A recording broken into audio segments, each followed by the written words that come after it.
బహుశా దేశ చరిత్రలోనే విద్యుత్ శాఖల్లో పనిచేసేటువంటి కార్మికుల భద్రత కోసం మొట్టమొదటిసారి ఇంత పెద్ద ఎత్తున గతంలో జీవిత బీమాలు ఉన్నప్పుడు కూడా 5 లక్షల వరకు ఉండేది.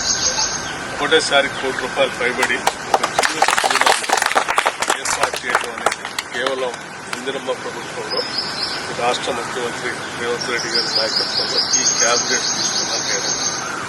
ఇంత గొప్ప కార్యక్రమం బహుశా కార్మికుల కోసం ఏ ప్రభుత్వం కూడా ఆలోచన చేసి ఉండకపోవచ్చు.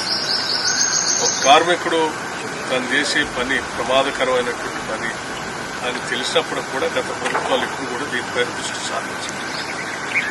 మనం ప్రభుత్వం వచ్చిన తర్వాత ఒక నిర్ణయం తీసుకొని వాళ్ళందరికీ బీమా ₹1 కోటి పైబడి ఇచ్చాక తిరిగి ఆ కుటుంబంలో కంపాషనేట్ అపాయింట్మెంట్ పేరు మీద వాళ్ళకి ఉద్యోగ అవకాశం కూడా ఉంది.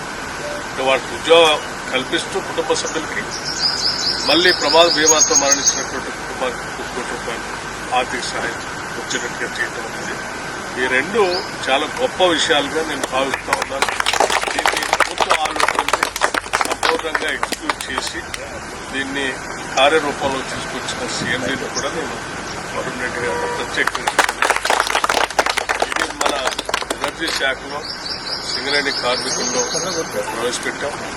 అట్లాగే ఎలక్ట్రిసిటీ డిపార్ట్మెంట్లో ప్రవేశపెట్టాం. కొన్ని లక్షల మంది పనిచేసేటువంటి కార్మికులకు ప్రత్యేకంగా ఉపయోగపడే ఈ కార్యక్రమం నిజంగా ఈ ప్రభుత్వం యొక్క బాధ్యతకి నిబద్ధతకి ఈ మనకున్నటువంటి కన్సర్న్కి మానవత్వానికి ఒక ప్రతీక. దీన్ని అందరం కార్మికులందరూ దృష్టికి తీసుకుని చాలా ధైర్యంగా తర్వాత ఒక కాన్ఫిడెంట్ సెక్యూర్డ్ ఫీలింగ్తో మీ విధులు నిర్వర్తిస్తూ ఈ సమాజానికి రాష్ట్ర ప్రజలకు కూడా సేవలు అందించవలసిందే నేను